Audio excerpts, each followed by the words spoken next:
Okay, I will do the introduction. I will not say much. I'm just introducing my students. I just tell you why this is an important talk. Because these are basically two students who are also working at companies. So it is not a student who is 15 years old, but in an older one. So he is a master student in our MIS data science program. And one of them works at NOSA and the other one at Microsoft. And what is interesting in this, so this is a real application that they build for a customer, and then they also use this application then for the master thesis. What I think is interesting is that it contains two parts. And one part is big data, data warehousing, and the other one is machine learning. Why is this interesting? Because usually these communities are quite separate. So the data warehousing or big data community, they're not doing machine learning, or the machine learning guys are not looking at data warehousing and big data. And this is an approach that basically spans both. Because why? If you want to do machine learning, you first need to integrate the data, you need to massage it, and then you need to build a big data platform.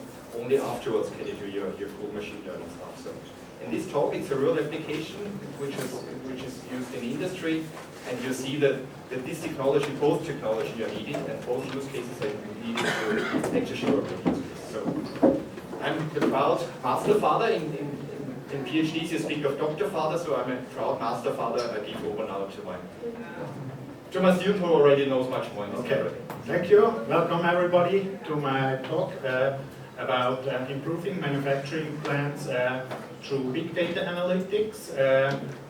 Let's start. We will go through the use case, the goals. I will show you our architecture blueprint, which we implemented already, and the experiments and the conclusion, what we learned from all this project, and then you have time for questions and for the discussion. So let's go to the use case. Our customer is Midor. I think all of you already consumed products from Midor.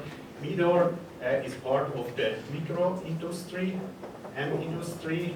They are founded in 1928, located on a beautiful place for a factory over the Lake of Zurich in Ireland, and they produce 250,000 items a day. So people are producing all in 3 shifts around the day, 7 days a week, on 32 production lines, and they have 940 different products. A big part is ice cream, another big part are biscuits, and then are snacks, and another part other foods. So, what this project started when Midor came to us and asked us for help on the production line 16. This production line produces these plevitas. You might already know them. And they had some short stops. And they are reducing the output of the production. And because plevita is one of Midor's sales hit, it makes a huge impact if we can reduce these short stops. So they wanted to know what are the causes for these disturbances. Can they be predicted? So we started first with a condition monitoring solution, and we gathered for 1 year just data from the machine and from surrounding systems. Here you see the production line, so it's not obvious from this picture, but this production line takes around 2 to 3 times this room, so it's a really big production line. And it starts here, the butter is mixed here, then they make these short parts, and then it flows here through this oven, and it's all this time, while it's flowing through this oven, the cakes, the biscuits get baked, and then they cool down in this area here. And finally, here, they are sorted and stacked on top of each other, and then here they are packed and labeled. So what you see here, all the root causes for the problems lie here, but the problems we see, it's here. We don't see anything until this step. So the idea was to find out what are the features, the signals to predict these disturbances. So, as I already said, improving the efficiency was the main goal, the overall goal. It's always the goal of the production company. Then, since Midor is continuously improving their systems, changing their system, we need a flexible and scalable architecture, so we want to apply this blueprint of the architecture as well to other production line, which might be slightly different and might have other volumes of data. Therefore, we need the possibility to process different file formats, different formats from data. And one of the core goals was to find out what are the most relevant features to disturbances. Another goal, this comes from the history, because we made a condition monitoring solution before, was the latency should not be higher than 5 seconds. But during the project, this goal changed a little bit. And another goal, since we want to scale up, is that the cost function should be at first linear to the data, to the amount of data, so that if you have twice the amount of data, you have maximum twice the costs and not more. So let's go to the solution architecture. So let's start with the system context. We had here primarily these 4 third-party systems which delivered data to us. We had a facility management system which provided us information about, for example, the current that the oven is currently using, or the volume of fresh air that flows through a certain process.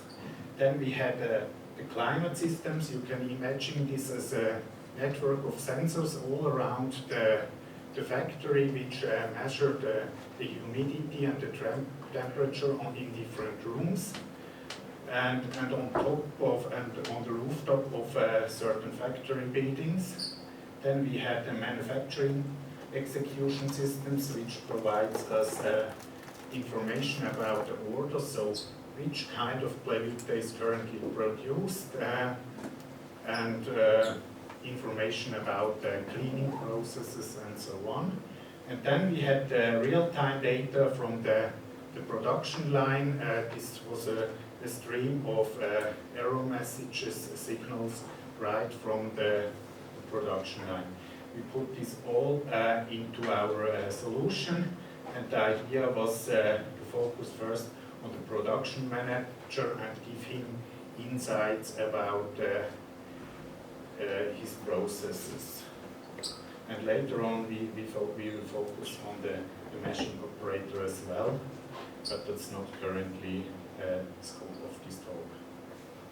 So here, the conceptual architecture, some of you might recognize it as a lambda architecture. So we have an ingestion layer here, which gets the data from the machines using an edge gateway, and from the other system using mostly file uploads.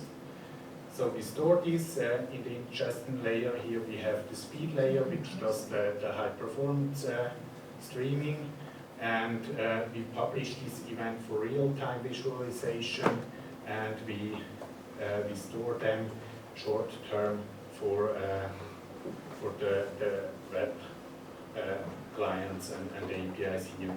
On the other side, we have the batch layer for the slow data. We use here the stored data, process it, store the results for the serving layer, and here we have intermediate storage for the pre-processed data. And as well as we are training models on this batch processing, we have a model repository here which provides then the model for inference on the streaming.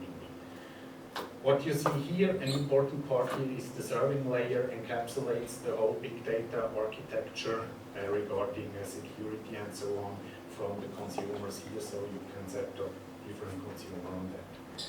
So how did we implement it? We implemented it on Microsoft Azure. As you see here, We have an event hub, we have a lot of blob storage, which store the files in various formats. And we have Azure Functions, so serverless functions which do the inference. We have a Redis cache which acts as a pub/sub for different instances of the web services. And we have a Databricks cluster for data engineering and for model training. And we store here the aggregates, the intermediate results, and the final results for the serving layer. And here we have some master data which we also process here in the pre-process here in the Databricks cluster, which is stored here as well.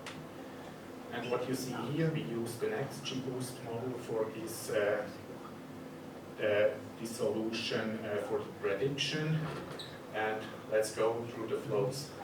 So what we have in case of the real-time data, here you see the real-time data flowing in. It is stored in a blobs storage for later processing on the batch layer, and it's also forwarded as real-time task to the functions and published here using Redis cache in the serving layer.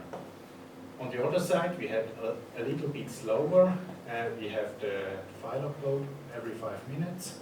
So we load up files, we fire an event here.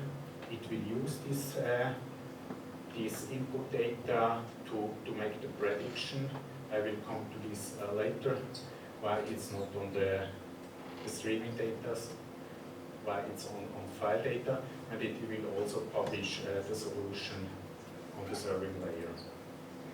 What you see here is the batch processing, so we use the files uploaded here. Important here is these files here uploaded. They are mostly row-oriented, and we first need to pre-process them in a target file so that they are column-oriented, that we could faster train models on them and use them more efficiently with Spark. Yeah, so the experiment. What we had, I already said, was we had 1 year, a period of 1 year of data about short production stops, so the signals, and we used them as the labels. We also had some additional data from the other systems, such as the facility asset system, the climate system, and the manufacturing execution system. And the question was, is it possible to find a pattern in these data regarding the occurrence of short stops? So what we did is we used the signals as labels, and we combined the other data as a huge time series data frame together, so that we could train a model on top of the data set. And here you see the different colors representing the different systems, so we had to join them together. Then, because the whole data set was really unbalanced, luckily most of the time they don't have stops, but sometimes they have stops. We need to split the data set into, first we took out the verification set, still unbalanced, to test it if it's the same on a balanced and an unbalanced verification set. Then we made a balanced data set by sampling from the non-stops and taking all the stops here.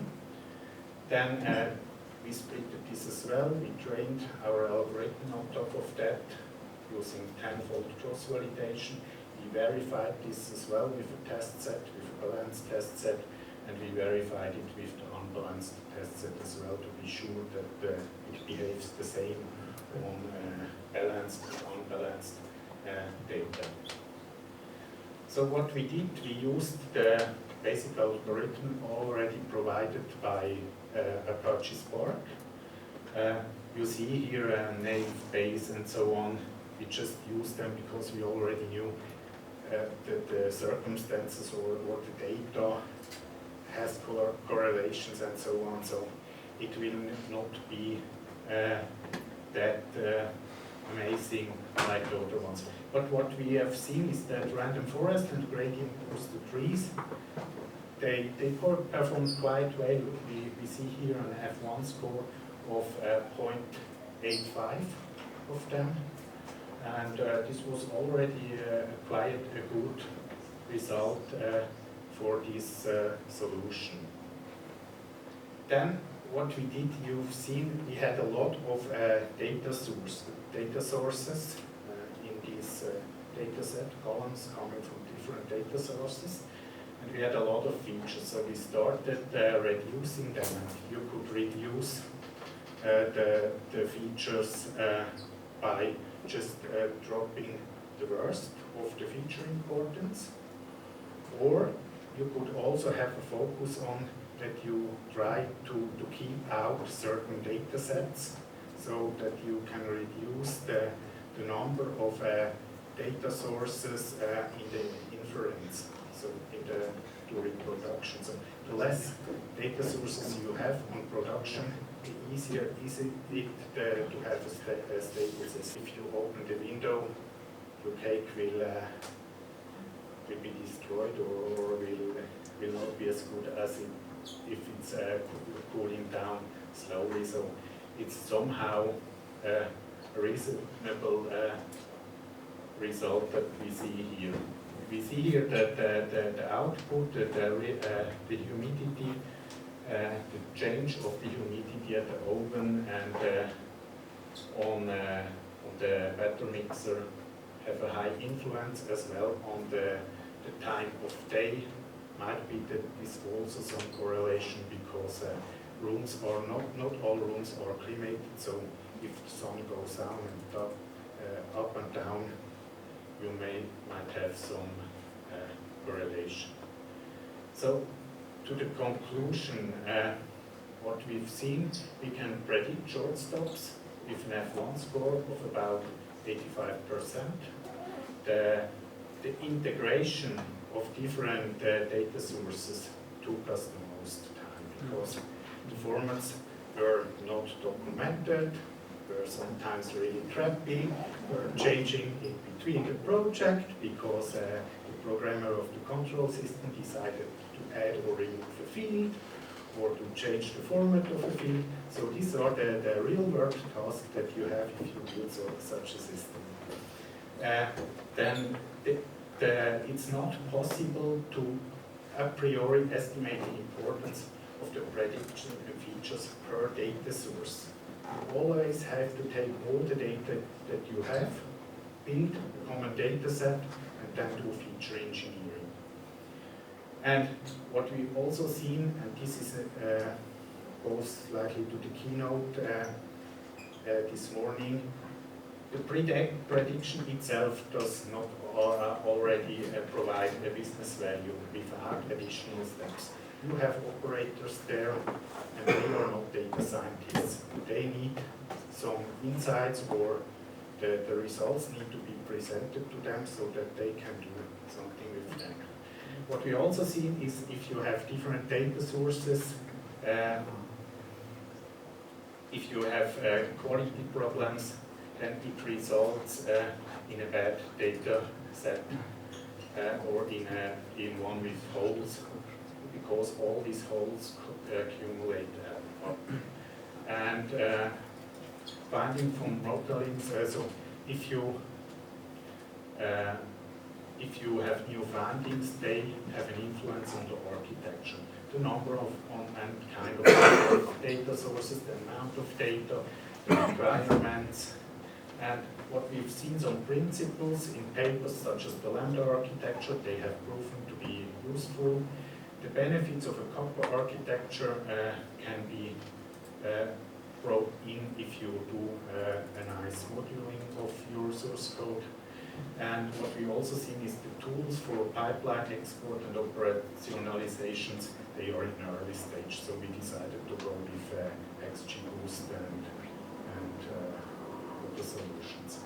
And what we've seen, monitoring of data quality is a crucial success factor. If you don't monitor the quality of your data sources, you will end up with a lot of crap data. Yeah, so here you see improvement of efficiency is good. If you take a further step to communicate, flexible, scalable architecture, we all reached these. And here we saw that latency was not really required because the system was not providing that much information every 5 seconds, just every 5 minutes. So, thank you.